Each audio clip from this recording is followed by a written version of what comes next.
So why study business ethics? First and foremost, you are all going to face dilemmas. You're going to read these dilemmas in the textbook and you're going to say, oh, that's incredibly, for most of them at least, you're going to say that's incredibly likely or incredibly realistic. I could definitely see that happening. So, you walk into a new job and you find out that people are in there are just, shaving a little bit off the top. What do you do about that? You need to have a more specific and grounded ability to have a discussion about these things that doesn't just start and end with, that's wrong, right? That's wrong is I, an individual, don't find that to not comply with my moral principles. That's what you mean when you say that's wrong, is that doesn't comply with my individual moral principles. And that might be true.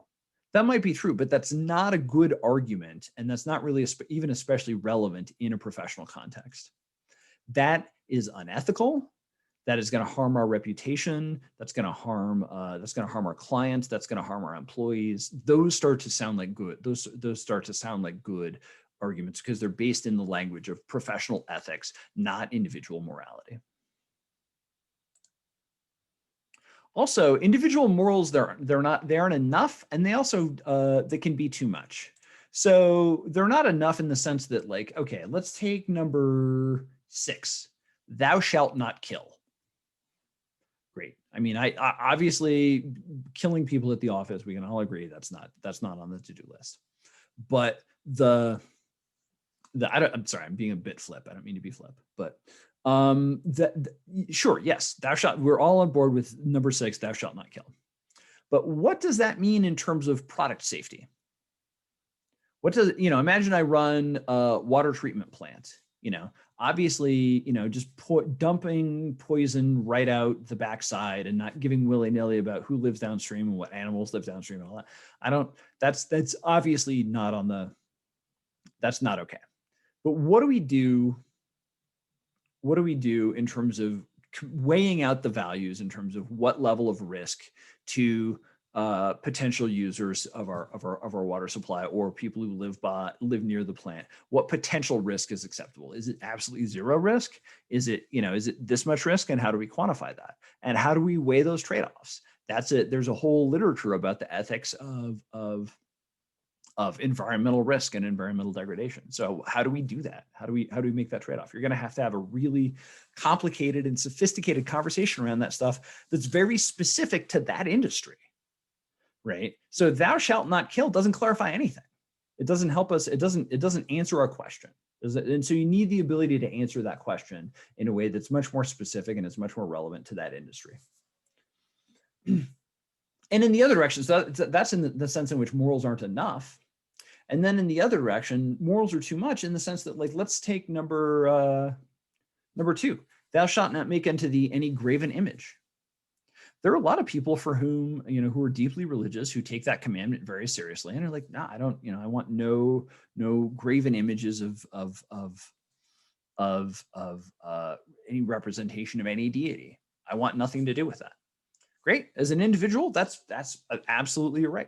But as a supervisor, if you have a direct report who has what you consider to be a graven image that's very deeply important to them, and that's part of their religious tradition, you have to let them have that in the workplace in the same way that you have none in your workplace, right? You have to allow both of those moral traditions to coexist side by side. And so I can't allow my moral tradition to superimpose upon your beliefs, even at the office, and vice versa, until and unless that's informing or shaping a relevant professional ethical discussion or a relevant professional set of professional ethics and guidelines that are actually are relevant to the workplace. So these are great. If this is your tradition, if you have a different moral tradition, that's fine. Again, for your own personal benefit, I recommend that you be clear on what those are. I think that's tremendously beneficial to an individual. But it doesn't matter if you have this or a different tradition really nailed down, or you have really a very unclear and vague moral sense of moral sensibility. None of that is really relevant to the workplace. What's relevant to the workplace is what is ethically permissible, what's ethically required, what's ethically forbidden, at this workplace, in this company, in this industry, in this region? Like those are the kinds of questions we're going to ask here. Professor, can I ask a quick question about that? Of course. So ethics are more generalized across multiple things. Morals are more industry specific. Is that what the takeaway is? No. The other way around. Oh, the other way. Okay. The other way So around. ethics are more specific to a particular industry, and then morals are general across almost anything. Yes. And morals. Okay. So a moral code is shapes individual behavior kind of wherever you go, right? So how should I interact with my neighbor? How should I interact with my partner or my spouse? How should I interact with my children, with my parents, with my, there are some people who believe who believe in that the man should be the head of the household. And there are some people who are really strong feminists and think regardless of the gender mix in the household, all the adults should be partners, right? Both of those are individual moral beliefs that can exist. I'm comfortable working with people who believe either of those things and anywhere in between, right? As long as when you come to work, if you have this, man is the head of the household belief, if I give you a female supervisor, you're still going to respect her and report to her and treat her with all the authority and respect that she deserves. Right. And so my personal morals in my household, that would be my morals. At work, that would be my ethical obligation. Right. And so you have an ethical obligation as an employee to treat a supervisor with the respect that a supervisor deserves, regardless of their gender. Right. Even if I have very gendered personal morals that I use at home. Does that clear that up? Okay. Yes, thank you. So, and ethics can be pretty broad too, as well. I mean, like I think we could probably come up with a 10 commandments of business ethics, right? Like, be honest in all our dealings. I mean, I can't think that. I mean, that it'd be very hard to come up with a professional context where it's okay to be dishonest.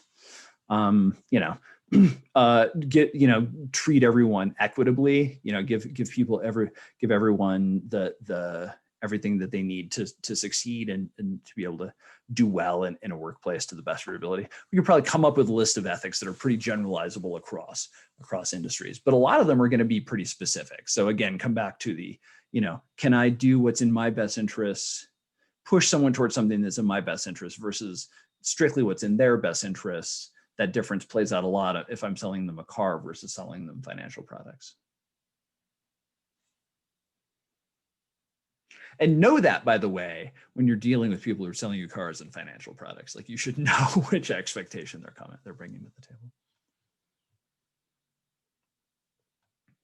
Another reason to study ethics is that we need shared ethics, right? So if we don't work together and know what the other person is going to do, somebody could get hurt. If I don't know how you're going to behave, and you don't know how I'm going to behave, if we're unpredictable, right? Then we could lose a metaphorical finger. Metaphorical, thankfully. In this case, these literal people depicted in this picture need logistical coordination, not ethical coordination. But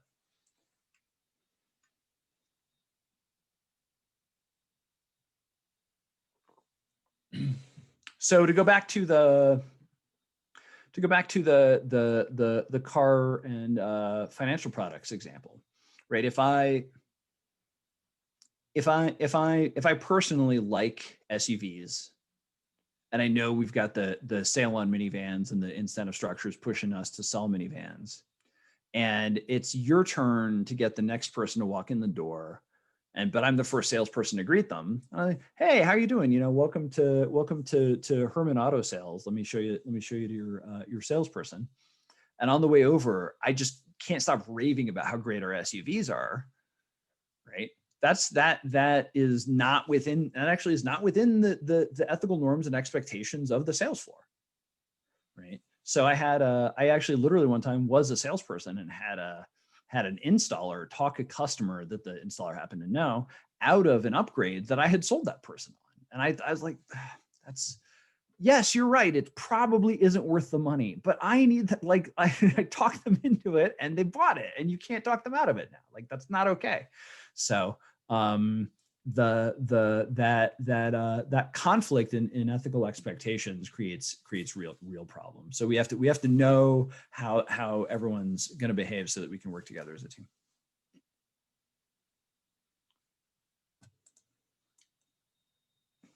Okay, so that brings us to our third topic for the day, which is ethics and corporate social responsibility and profitability, or the big question of the semester, which is, do firms that behave more ethically make more profit than firms that behave less ethically? Do they make less profit, or is it a wash? Is it about the same? As a firm behaves more ethically, does it make more money? Does it make less money, or is it about a wash? And spoiler alert, the answer is it depends. The answer is it depends.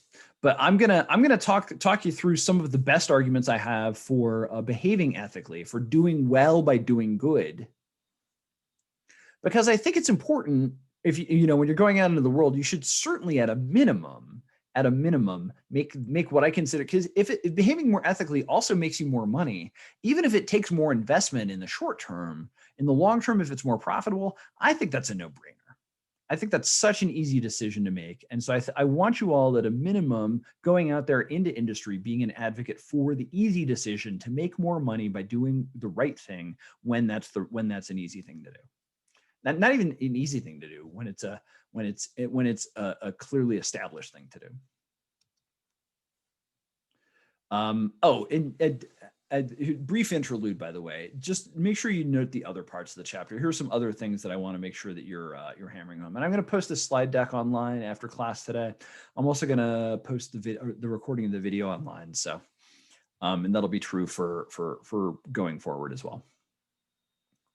So before we get to the when to make more money, when it makes less money discussion, here are some of the other parts of the chapter I just want to highlight a little bit that I'm not going to get to, but I want to make sure you get out of the book. The historical trajectory, that's going to be important to get to do okay on the quiz. You're going to have to sort of understand the evolution of business ethics over time. And then I want you at least to have a thumbnail sketch about all of these different regulatory elements, all these different regulatory structures. I don't expect you to, I mean, I'd love for you to, I wish I could as well, have an in-depth understanding. You're not really going to be expected to, but at least have a thumbnail sketch of what these different regulatory structures are. The Foreign Corrupt Practices Act, the Federal Sentencing Guidelines for Organizations, and this is a carrot and stick combination. You can just be writing down the abbreviations for these, by the way. So like FCPA, FSGO, Sarbanes-Oxley,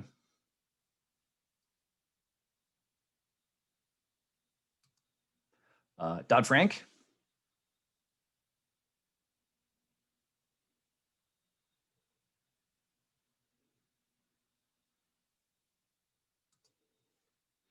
ISO 19600 is kind of a fun one. The ISOs are there, and there are like thousands of them, literally. Are a really fun thing because it's a way for industries to get, members of an industry to get together and say, we should all do things this way. And it's mostly actually about making, square pegs fit into square holes, sometimes literally square pegs and, sometimes literally like making parts fit together. But a lot more of it is about logistics and those sorts of things. But this is a set of ethical principles that companies are broadly expected to comply with. And it's not because the government says you have to comply with this ISO. It's not because the government says this is the law. Although sometimes regulatory bodies will pass standards bodies statements into law.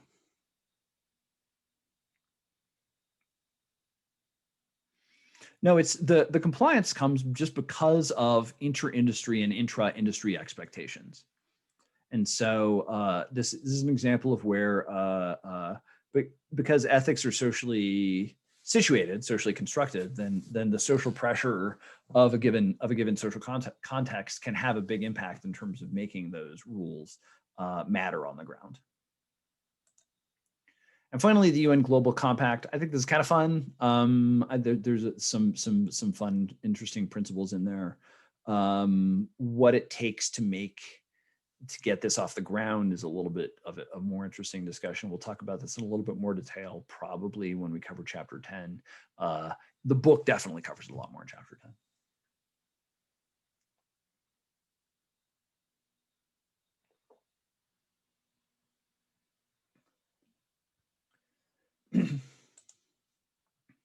Okay, so back to the big question of the semester, right? Do I make more by acting ethically than I can make by fudging and acting unethically? I think overall the answer is yes-ish, right? And here's one of the good arguments I have for ethical behavior, which is that it creates insurance for the long term that your company can stay in business. Right, because ethical scandals topple countries too, but companies. Ethical scandals topple companies. A good example of that is Arthur Andersen.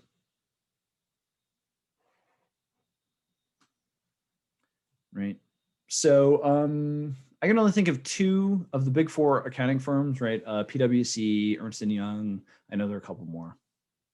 It's big four in accounting. There used to be a big five. Arthur Andersen was cooking the books for several major corporations, and the scandal led to the firm's demise. They were deliberately producing strategically inaccurate accounting reports for companies who were cooking their books. They were helping companies cook the books. And when the scandal broke that was happening, so this was all part of Enron, WorldCom at the turn of the century, all those companies that went down. And when you're an accounting firm that has a reputation for cooking the books, nobody can hire you. Nobody can hire you because if you imagine after Enron and WorldCom, Arthur Andersen stays in business, and then somebody else adds Arthur Andersen as as your accountant. The message you're sending to the world is, I'm cooking my books. Right? And that's not a message companies can afford to send to the world. So Arthur Andersen went out of business because they lost their clients. I mean, the legal liabilities and all that stuff ate them up as well, but.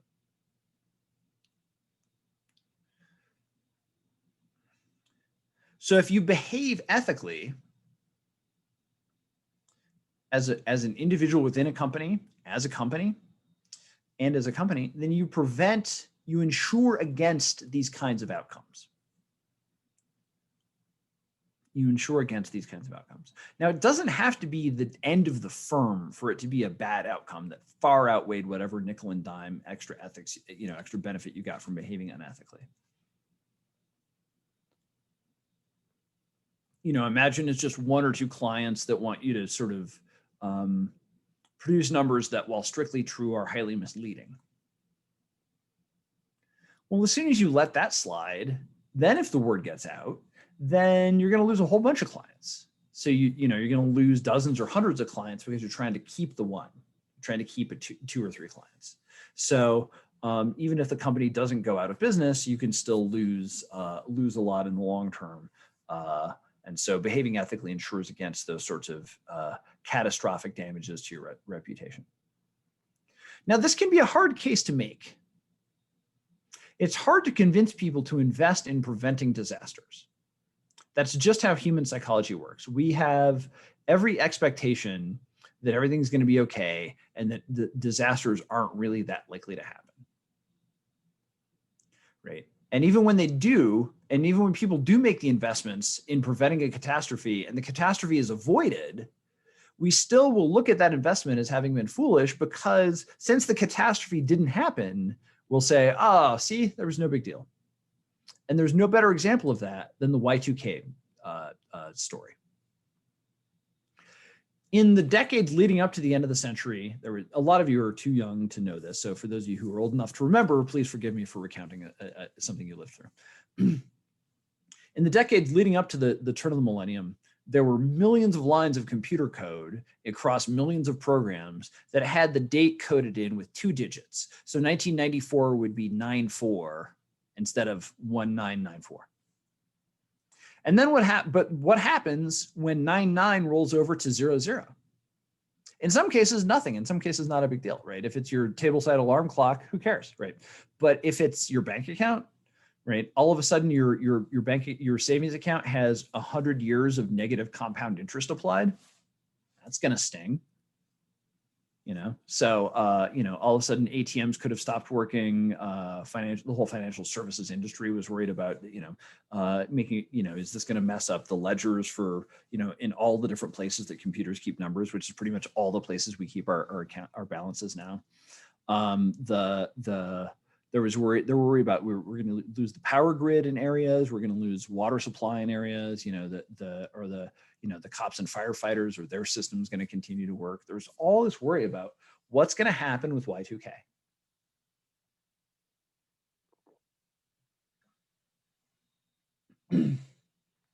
So collectively, mostly private industry, but also government and individuals as well, spent millions and millions of dollars for years fixing millions of lines of code in millions of places, literally, to try to prevent this catastrophe. And it worked. It worked. Like 3 things stopped working. Like there was like 1 ATM in Poughkeepsie or something. It was literally was like totally like almost nothing happened. And the collective lesson for people who are sort of around my age and up was, see, what a waste of time. What a waste of energy, because nothing happened. But the actual lesson is, yay, huzzah, nothing happened because we made that investment. Because we made that investment. But that's not the lesson that a lot of people have taken away from that. So if you go to, if you go to a supervisor sometimes even human resources departments and say, we really got a wasp's nest of sexual harassment happening over in this department, or, so-and-so is being a little bit dishonest in the way that they're reporting things. The first instinct is often to sweep it under the rug because we are so unlikely to view the catastrophic as being possible.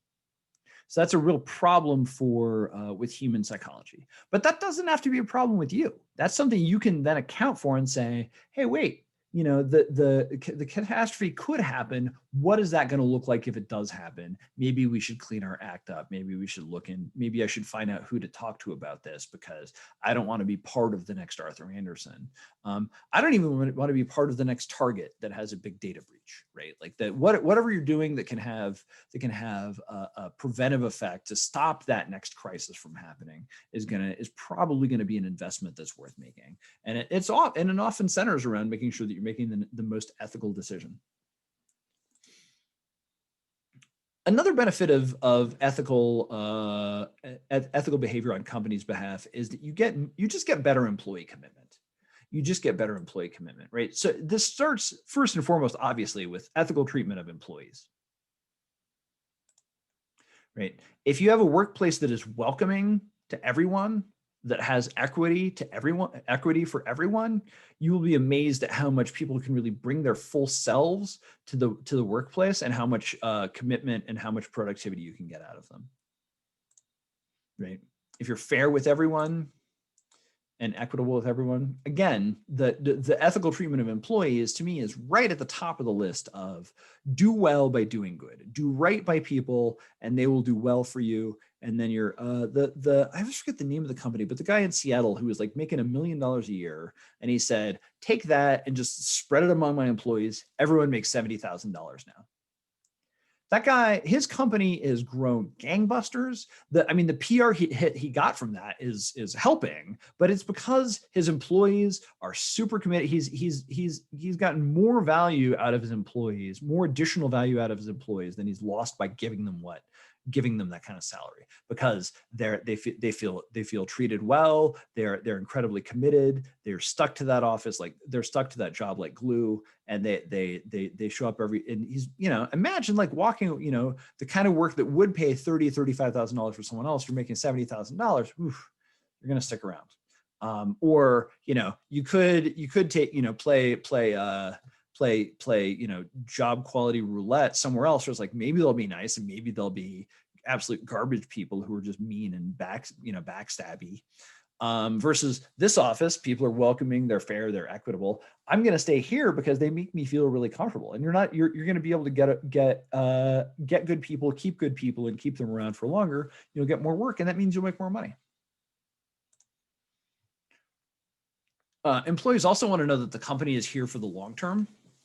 Nobody wants to be working for the next Arthur Andersen.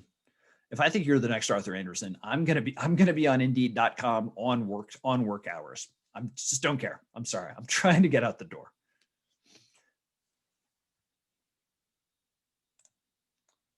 Finally, people, it's hard to overstate the extent to which people really want to feel like they're doing good in the world. This is why we desperately underpay teachers, because as a society, we get away with it because teachers want to do good in the world. And so they say, well, I'm not really doing it for the money. I personally, for my personal political philosophy, I think that's a terrible strategy, but and that's not selfishly for me. I'm not talking about college of business professors. I'm talking about K through 12 teachers, right? And some of our colleagues at MSU Denver across campus. I mean, like the amounts that we pay folks to teach, history and English literature and even biology, it can be really frustratingly low for those folks. Anyway, but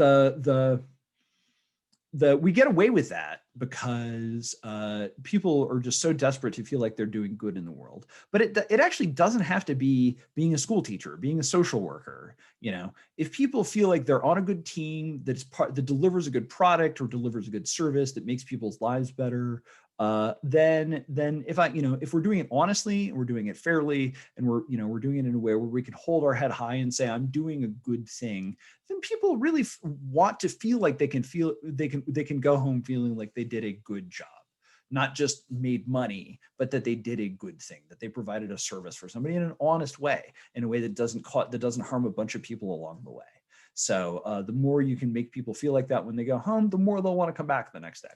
And the less you make people feel like that, the less they want to come back the next day. I lived with a guy who was wrapping up a 3 or 4 year stint at PwC right out of college when I was in New York City. And he was in it, these big four firms, and also, your Boston Consulting Group and stuff like that. If you could do that, go do that. It's great. I mean, the money is fantastic if you can get in, and the doors that opens are huge, right, in other areas. But you're probably not going to stick around until your partner. Like it's a really brutal track to be on for decades. And so most of the time, you do that for a few years, and then it's like a big white shoe law firm. Like you could do that for a few years, and then you go off and you do something else with someone else that's not that's a smaller company. You kind of find a niche from there. And he was getting offers of he's a really smart guy, had just crushed it at PwC. And so he was getting offers of $120, $150, also this is in New York City, at places where he could go home feeling like he had done good work for an honest company. He's not providing, food to undernourished people in deep in poverty or anything like that, doing, what we might call ordinary capitalist labor. But he felt like he could hold his head high and feel like he had done good in the world at the end of the day. And that those jobs were offering him that much money. The jobs where he would know that there was an ethical compromise, where he'd know that it was not, that the ethical norms were much lower, such that in that industry or in that company were much lower and much less consistent with his own personal moral values, the amount that they were paying was twice as much. So if you send people home, it's not necessarily a 2-to-1, but if you send people home feeling dirty at the end of the day, like morally, not physically, morally, ugh, right? Like unhappy with their role in the world at the end of the day, you've really got to pay a premium for that. You have to pay a premium for that. And that's that's hard to overstate. So if you can avoid that and make people feel happy and excited to come to work every day because they're doing good work in the world, it's hard to overstate the value that presents.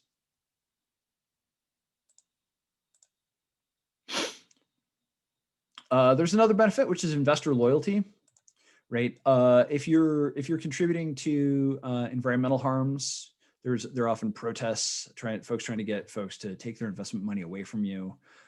These are a group of students urging for the divestment from fossil fuels with a university endowment. It's a pretty common push, and so a number of universities have pulled out of these. A number of universities have pulled out of tobacco companies and other companies that are viewed as unethical or morally or ethically questionable.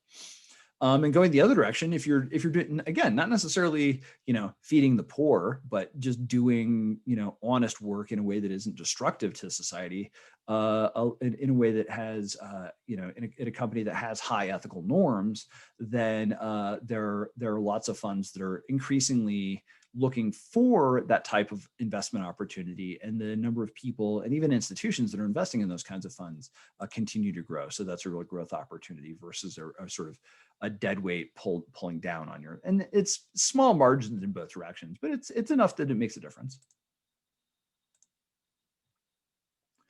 Finally, customer satisfaction. If you are an ethical company, customers are really happy to do business with you, and will come back and will often sometimes pay a premium or go out of their way in order to do so. My favorite personal example, and this is literally a very personal to me example, is Costco.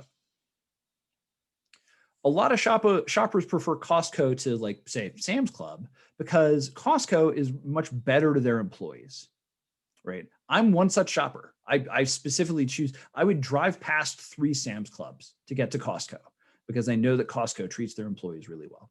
They pay them well. They give them opportunities for advancement. They give them holidays. They're not open on Thanksgiving, right? They don't open at 4 o'clock on Thanksgiving night or anything silly like that. They have benefits for their employees. They treat their employees ethically, and that matters to me as a customer. And I'm not the only one. I've talked to lots of other people. Apropos of nothing, just bring up Costco, like, oh, it's great that people are so happy to work there. I love supporting a company like that, right? And so there are a lot of customers for whom stuff like that matters. Again, it's not all customers. It might not even be a majority customers, but it's enough that it matters.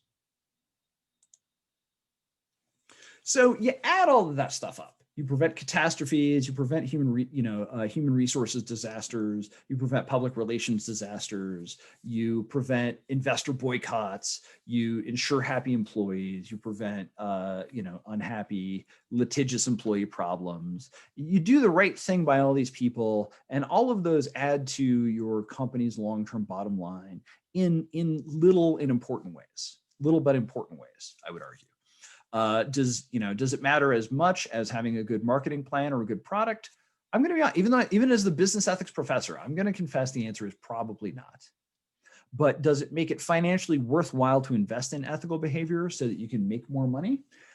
In most cases, I think the answer is probably yes, at least in some cases, right? But I want to highlight that the book and I differ on this.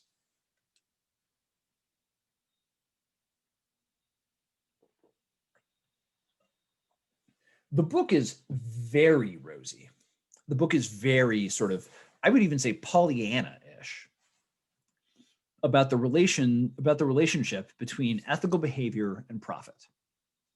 The book, if you just read the book and take it at face value, will leave you the impression that if you behave ethically, you will make more money by making an ethical choice that will make you more money pretty consistently, and that it's a relatively straightforward relationship. And I think that relationship is there in a lot of cases, maybe even most cases, for most companies and most industries. And in any case, absolutely there for a lot of companies and a lot of cases and a lot of industries. But I think the book oversells it. I think the book oversells it. And so the book says, act ethically, make more money. Yes, right? Absolutely. Whereas my actual conclusion is much more, right? And it's not that we don't know. It's not that we in a lot of cases we actually do know, but it's that it's more complicated than the book makes it sound. It's that it's more indeterminate or mixed. The answer is more mixed, right? So for instance, consider the fossil fuel industry. Right now, this probably isn't even the only day I'm going to pick on the fossil fuel industry. And it's not because I'm not trying to denigrate anyone who works in the fossil fuel industry, anyone from the gas attendant at Costco up through the CEO of ExxonMobil, just by virtue of working in the oil and gas industry. I actually know a lot of people working there, great people that I've no problem being friends with, and supporting them as people. But there are ethical, even within the ethical norms of that industry, there are more or less ethical things you can do, right? There are some real concerns I could go off on if you're interested. But the simply by virtue of the nature of the industry, the fossil fuel industry's entire business model involves taking carbon out of the ground and giving it to you so you can burn it, which creates carbon in the atmosphere, which adds to climate change, and which is surely the most existential threat to the long-term survival of the human species that we're facing today. I'm not exaggerating or being silly or chicken little-ish about this. It is literally true that if humans are not around in 1,000 years, the best candidate for a cause is caused by and related to climate change. And the fossil fuel industry is the number one contributor to that climate change. And I don't see an ethical solution that gets them out of that and allows them to continue to make profits. I just don't. I don't see an answer there. I don't see an answer there. I mean, maybe if they invested buckets of those profits into really sophisticated carbon capture technology, and other buckets of those profits into developing and deploying renewable energies, and they're doing some of those things. I mean, I'm not condemning these industries as like, oh, they're evil, right? Like I think the criticism of industries that are in these positions is a little too simplistic too, right? In particular, I mean, like I have a car. I'm in a house that's heated by natural gas. Like I clearly benefit from from natural gas, from gasoline, from propane, from all these different products, right? So I'm not trying to say that they don't have their benefit or that they deliver a product to customers who willingly buy them, right? I mean but that's not a hall pass either. At the same time, though, the ethical sort of like, what do you do as that industry?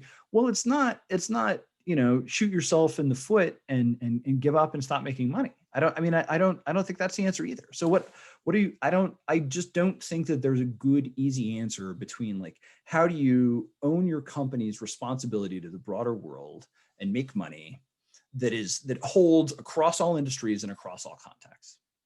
Do the ethical thing and make more money is absolutely the thing you should do when that makes sense.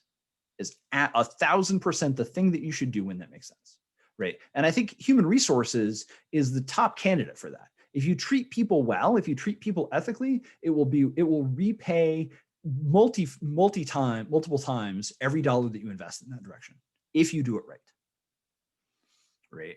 But that clear, solid relationship just doesn't hold between ethical behavior and profits across all industries and across all contexts. And I think we have to own that. I think we have to go into the semester owning that. And I wanted to just throw my cards on the table that way and say I just don't think that the answers are as straightforward and as simple as the book can sometimes portray them to be.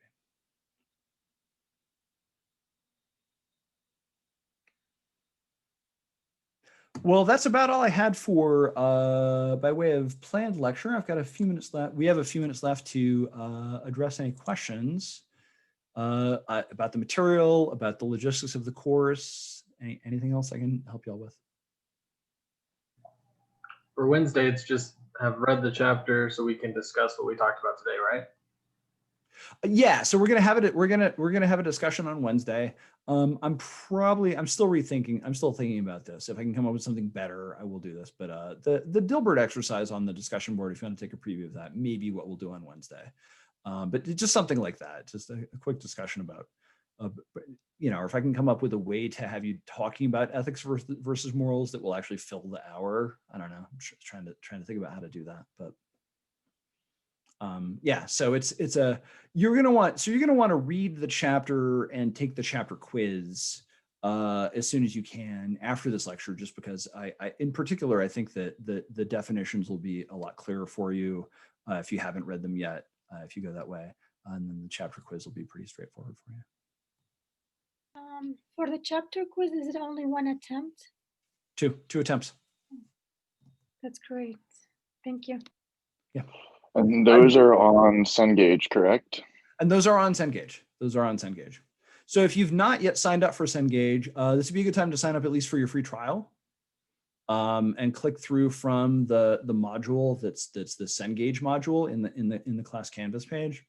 And then when it comes time to take your quizzes, you're going to want to come at it from the Canvas side, just so you know exactly what it is that you're clicking on. Because on the Cengage side, it says, chapter 1 quiz, but they have like so many exercises for every chapter, just to make sure that any potential professor, whoever you want to teach it, they have enough exercises to sort of keep you entertained. And so I just want to make sure you're always clicking on the right thing. And if you come at it from the Canvas side, it'll always be the thing that you need.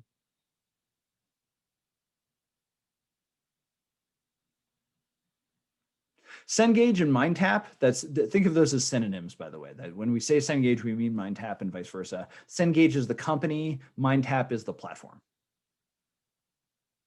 So I use those interchangeably. Sorry for any confusion that causes.